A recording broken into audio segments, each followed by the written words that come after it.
What's up, future fighters? We are back.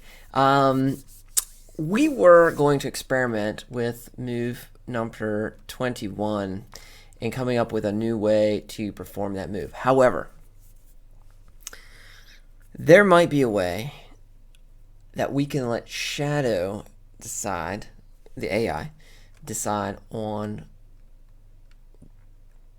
whether he wants to extend the combo or not. And I don't know yet, we're gonna walk through some code here, but I'm very excited about this.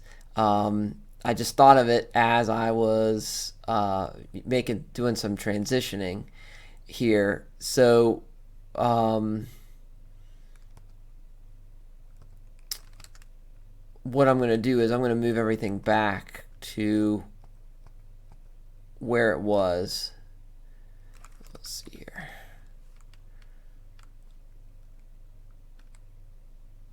These were just some notes. So I'm going to use all three of my screens here just for a second so I can see the undo function remembers in GameMaker editor. The undo function remembers what column you're in.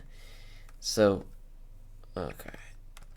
So it shifts on the screen. It's hard to see.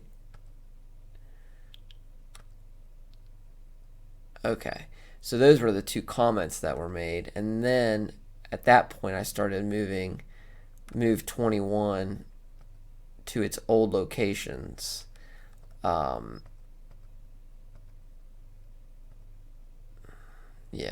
see, that's right there. So what I'm going to do is I'm just going to leave it in its old location and save that. Oh, it looks like part 7 is done processing. That's video part 7. We'll get to all of this stuff at the end of the video. Website, movies for right now. We're gonna upload part 7 for you in the background so we can get that going. And this is the area we were working in. While I was thinking, I went ahead and already changed this back as well, and the name of the move that we were working on in the previous video, I changed that out as well, and that's in the code. But what I remembered in the main AI logic, there is already an area that if you get to and you are you've chosen a move already and you are in an area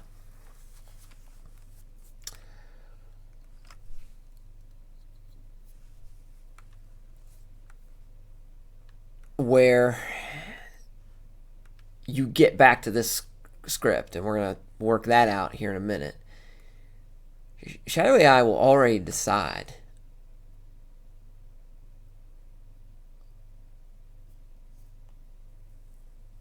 on if he'll go in or not.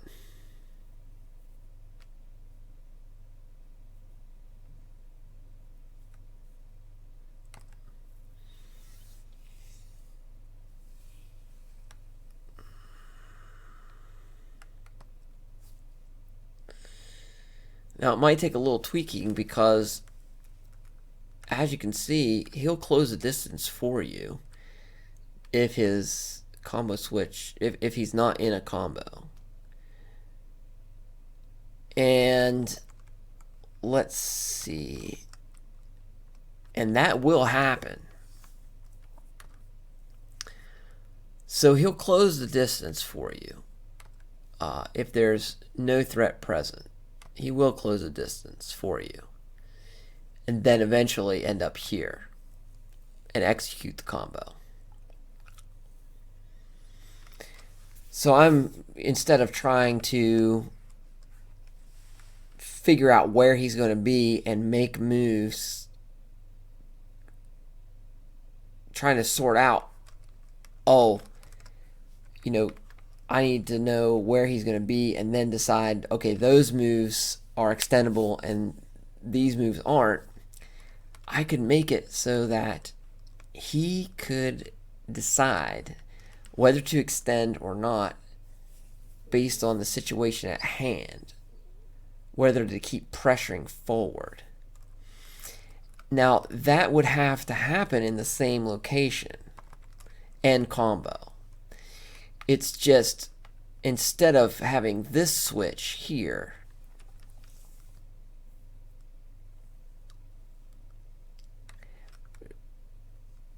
and he has to go into choose move,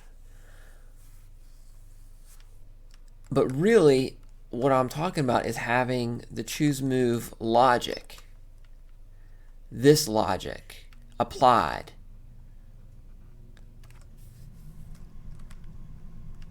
up front.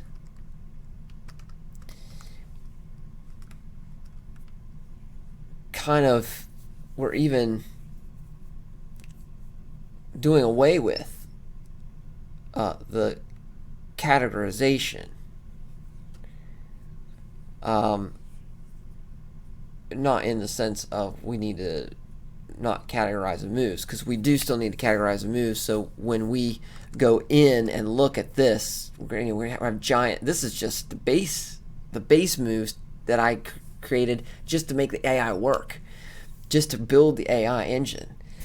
This isn't, at all complete, and and each character is going to have moves within this. This is just Omega. They're going to have a folder 1 and a 2 and a 3 and a 4, and giant lists of moves for each one. These are going to be giant lists of moves, and we still need that terminology. We still need all of this terminology so we can tell quickly what's inside the folder. Because obviously, if you're doing a combo move, you don't want him to go into Skydrop sequence defense. You don't want him to do that. You want him to do a short range combo if you're doing a combo move, and vice versa. So we have to have some kind of classification system, categorization system, and so we'll still always have to do that. You can't just take all the moves and dump them in and expect Shadow AI to read, we have to teach him. He'd have to, let's see, is this game files? No, these are reference files. Have Shadow AI read this move and say, is this a combo move or a defense move in Skydrop? We're kind of making that decision for him.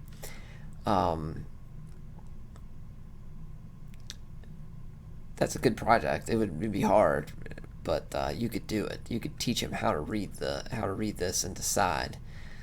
It would take a long time though, so not going to do that. So in this instance, the choose move logic will get applied to all categories. And then case 0, 1, 2, and 3. We just put all 3 categories here. And then whether we get kicked back to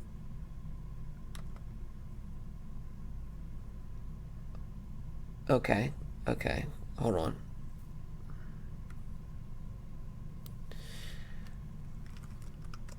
And then, well, we'd have to have some type of logic applied here at the end of the combo. And whether we integrate that into the main AI logic or not, I'm not quite sure yet.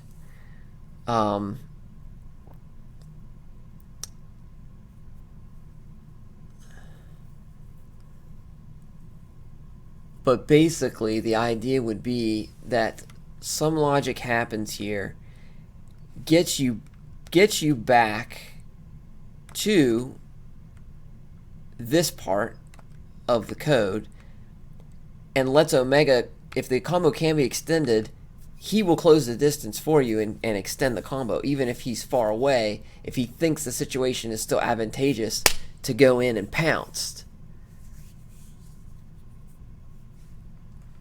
But he doesn't have to. You're giving him these opportunities, like like a back out and stay out.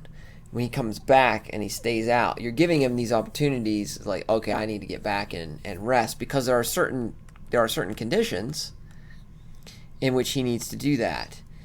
So this is fascinating. I am looking forward to trying to work through that logic and work through it with you, which we will be doing in the next set of videos. Until then, go to docbrockgames.com and check out the alpha version of the game. You can see the features that I currently have in the alpha version. You can see the 2 characters that I have motion captured and animated into the game, and them in action a little bit with some cool screenshots. That'll tell you some of the features of the game too, if you look real close, and then put your email address in the bottom, and I'll let you know when the game comes out.